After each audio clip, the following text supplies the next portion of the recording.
السلام علیکم ورحمۃ اللہ وبرکاتہ. رانا حسن بھائی کے پاس موجود ہیں. جیسے کہ آپ کے علم میں ہے کہ کل بڑا خطرناک ایکسیڈنٹ ہوا ہے, لیکن اللہ سبحانہ و تعالیٰ نے بہت عافیت والا معاملہ کیا. حسن بھائی کیسے طبیعت؟ الحمدللہ جی, اللہ کا شکر ہے.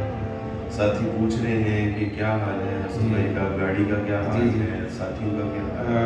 الحمدللہ اللہ کا شکر ہے. فرحان اور عمران جو ہیں وہ ڈسچارج ہو کے گھر چلے گئے ہیں ہاسپٹل سے. تو کل میرا انشاءاللہ آپریشن ہے کل, تو دعاؤں کی بھی درخواست ہے سب بھائیوں سے.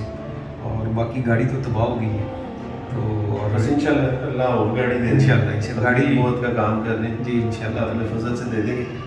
گاڑی تو واقعی دیکھ کے جو ہے وہ لگتا ہے کہ شاید اس میں جو لوگ تھے وہ نہیں بچے ہوں گے. مولانا کشمیری رحمہ اللہ فرمایا کرتے تھے کہ ختم نبوت کا کام کرنے والوں کی کمر کے پیچھے رسول اللہ کا ہاتھ ہوتا ہے. تو یقیناً میں سمجھتا ہوں کہ یہ جو اتنا بڑا ایکسیڈنٹ تھا اور گاڑی بالکل چپک گئی ہے, اور لگتا نہیں ہے کہ اس میں سوار جو ہے بچے ہوں گے.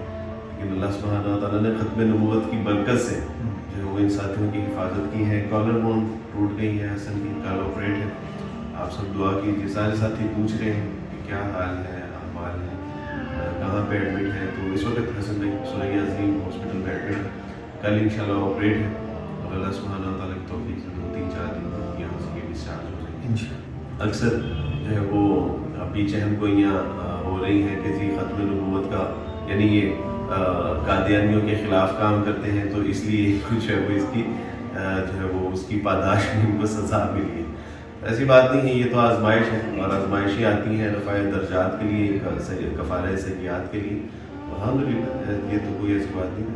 اور ختم نبوت کا پہلے بھی دفاع کرتے رہے ہیں یہ احباب, انشاءاللہ اب بھی کرتے رہیں گے. بلکہ مرتے دم تک یہ مشن ہے. رسول اللہ صلی اللہ علیہ وسلم کی جو ہے وہ وفاداری کا عہد باندھا ہے انہوں نے, اور اس پہ انشاءاللہ بارک اللہ فیکم. انشاءاللہ کمنگ بیک سون انشاءاللہ. السلام علیکم.